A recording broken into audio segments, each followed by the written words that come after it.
నెల్లూరు జిల్లాలో చర్చగా మారిన మాజీ మంత్రి ప్రసన్న కుమార్ రెడ్డి ఇంటిపై దాడి దృశ్యాలు బయటకొచ్చాయి.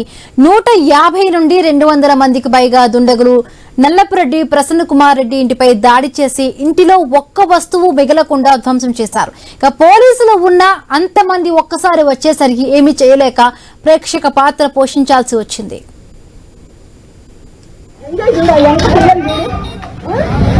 నవ్వుకుంటే ఇసురేసుకుంటున్నారు. నాకెందుకు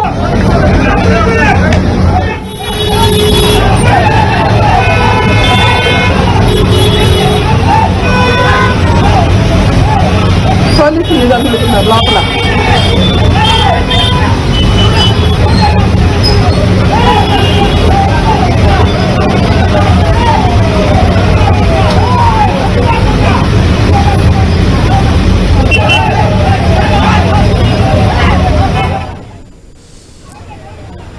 right, I news screen play exclusive గా చూస్తున్నాము. దాడి దృశ్యాలు ఎక్కడో సినిమాలో మనం చూసినట్టుగా కూడా ఒక్కసారిగా కూడా నెల్లూరు జిల్లాలో చర్చగా మారింది. మాజీ మంత్రి ప్రసన్న కుమార్ ఇంటిపై కూడా దాడి దృశ్యాలు బయటకైతే వచ్చాయి. 150 నుండి 200 మంది పైగా దుండగులు నల్లపురెడ్డి ప్రసన్న కుమార్ రెడ్డి ఇంటిపై దాడి చేసి ఇంట్లో ఒక్క వస్తువు కూడా మిగలకుండా ధ్వంసం చేశారు. అయితే పోలీసులు అక్కడ ఉన్నా కూడా ప్రేక్షక పాత్ర పోషించాల్సి వచ్చింది.